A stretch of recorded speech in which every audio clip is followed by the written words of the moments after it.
ये घटना है 1985 की, जहां आगरा से कुछ 17 किलोमीटर दूर एक बच्चे का जन्म होता है जिसका नाम तोरण सिंह उर्फ टीटू होता है। टीटू सिर्फ 2 साल का ही था, तभी कुछ अजीबोगरीब बातें करने लगा। जैसे मेरे पिताजी से कहना, मेरी फिक्र ना करे, मेरे बीबी बच्चों का ख्याल रखे, मुझे यहाँ खाना मिल रहा है लेकिन मुझे उनकी फ़िक्र है।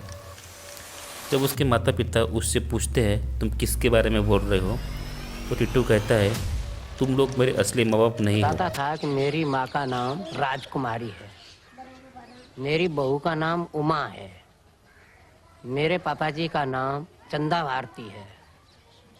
तो हम लोग इस पे शक करते थे। हम पूछते थे कि हम कौन हैं, तो ये बताता था कि हम तुम्हारे घर के नहीं हैं। एक दिन टिट्टू ने अपने माँ बाप से कहा, मेरा नाम सुरेश वर्मा है, मेरी बीबी का नाम उमा है, मेरे 2 बच्चे भी हैं जिनका नाम रोमू और सोमू है, मेरा आगरा में एक बंगला है और सदर बाज़ार में मेरी एक दुकान भी है जिसका नाम सुरेश रेडियोज़ है। और उसने ये भी बताया कि शाम को जब वो घर लौट रहा था तो 2 लोगों ने उसको गोली मार के हत्या कर दी। टिट्टू की सारी बातें अब घर वालों को काफ़ी परेशान कर रही थी। घर के सभी लोग उसकी इन बातों से बहुत परेशान हो गए थे। एक दिन टिट्टू अपनी माँ से कहने लगा, मेरी बीबी तुम्हारी तरह फटी पुरानी साड़ी नहीं पहनती और मुझे तुम्हारे इस गंदे घर में नहीं रहना। मम्मी मेरी उमा तो 2,000 की साड़ी पहनती है, तुम गंदी धोती से बाहर मत जाओ करो, हम भगवान ज्यादा हैं, तुम मम्मी गरीब हो, हमें ना अच्छा लगा, तू कमो के तो कात। ऐसी बातों के चलते टिट्टू के माँ बाप ने उनके बड़े बेटे अशोक को ये सारी बातें पता करने आगरा भेजा। अशोक अपने दोस्त के साथ आगरा चला। मेरे घर वालों ने यह फैसला किया कि मैं आगरा जाकर पता करूं कि जो मेरा छोटा भाई टीटू बोलता है वो सच है कि नहीं। लगा काफ़ी ढूंढने के बाद उसकी नज़र एक दुकान पर पड़ी जिसका नाम सुरेश रेडियोस है। जैसे ही दुकान पर नाम देखा अशोक ने, वैसे ही वो हैरान हो गया। टिट्टू ने जो जो भी बातें बताई थी वो पूरी सच थी। यानी टिट्टू सुरेश का ही पूरा जन्म था। अशोक दुकान के अंदर गया। सुरेश रेडियो की दुकान मुझे वहाँ मिल गई और वो वाकई एक विधवा उमा की थी जिसके पति का कुछ साल पहले खून हो गया था और उसके 2 लड़के भी थे जैसे टिट्टू बताता था। ये अजीब सा तो लगा ही मेरे को। फिर मैंने कहा लगा के चलो देखें बातें क्या हुई, कैसे हुई, क्या करना है, चलना है, सोचते रहे। फिर घर गई मैं शाम को, मैंने फिर पेरेंट्स लोगों से कहा। तभी अशोक कहता है आप सब लोग मेरे गांव चलो और आपको जब वो देखेगा तो आप पहचानता है या नहीं मालूम पड़ेगा। उमा अपने सास ससुर को ये बात बताती है। दोनों को लगता है कि उनका बेटा वापस आया है। सब लोग टिट्टू से मिलने उसके गाँव चले जाते हैं। जब वो गांव में पहुंचते हैं तब टिट्टू खाना खा रहा होता है। तभी उसकी नज़र दरवाजे पर पड़ती है। सुरेश के माँ बाप को देखता है। टिट्टू भागकर दोनों को गले लगाता है और घर के सभी लोगों को बताता है, देखो मेरे माँ बाप जी आ गए। उमा आई, पापा जी आए, माता जी आई, सब आए। कुछ ऐसी बातें भी बताता है जो उसको और उमा को ही मालूम थी। टिट्टू की बातें सुनकर उमा का भी हैरान होती है। अब जब सारी बातचीत होने के बाद सब लोग जाने के लिए निकलते हैं। टिट्टू रोने लगता है, मुझे भी साथ ले चलो, ऐसे ज़ोर ज़ोर से बोलने लगता है। तभी सुरेश के माँ बाप से कहते हैं हम तुम्हें लेने ज़रूर आएंगे।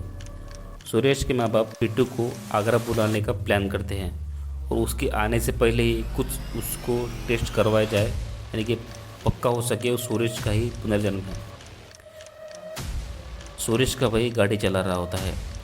सुरेश का भाई सदर बाज़ार में जो उसकी दुकान के आगे से स्पीड में गाड़ी आगे लेकर जाता है। तभी टिट्टू जोर से चिल्लाता है और कहता है कि मेरी दुकान तो पीछे रहेगी, तुम कहाँ जा रहे हो। टिट्टू दुकान के आसपास की सारी दुकानें जगह पहचान लेता है। उसके बाद टिट्टू को दुकान में ले जाया जाता है। दुकान जाते ही टिट्टू दुकान की कौन सी जगह रेनोवेट कराई गई है पहचान लेता है। कौन सी चीज़ कहाँ पे कहाँ थी, दुकान का कौन सा काम किया है, ये सारी बातें वो उमा को बताता है। सभी लोग हैरान होते हैं क्योंकि ये सारी बातें बस सुरेश को ही पता थी। उसके बाद करो नमस्ते। काय मम्मी का बता दे नमस्ते कर दे खुद से। हैं? घर है ना, बता दे इनको, बता दे, बैठ जा, बैठ के सोनू को बता दो। सोनू को बता दे, वहाँ बैठ के बताओ या बता दे, बता दे। आजा इधर, आजा इधर चल। किसका फोटो है? मेरा नाम किसका है फोटो? फोटो है? नाम क्या है? सुरेश। तो कब खिंचवाया था ये? कब खिंचवाया था? मेरा कार्ड था, मैंने तो पहले के चलाए। अच्छा, काय के लिए? ये सोचा कि 80% अपना बच्चा है। उसके बाद टीटू को घर ले जाता है। वो घर आने से पहले ही उसके 2 बच्चों को ग्राउंड में झुंड में छोड़ देते हैं और टीटू को कहते हैं तुम अपने 2 बच्चों को लेकर आ। टीटू भीड़ में से अपने 2 बच्चों को पहचान लेता है। अब इन सारी बातों से कंफर्म होता है कि टीटू सुरेश का ही पुनर्जन्म है। इसके बाद ये सारी बातें यानी सारी न्यूज़ मीडिया में काफ़ी फैल जाती है। उसके बाद टीटू जो खुलासे करता है वो सबको शॉक कर देता है।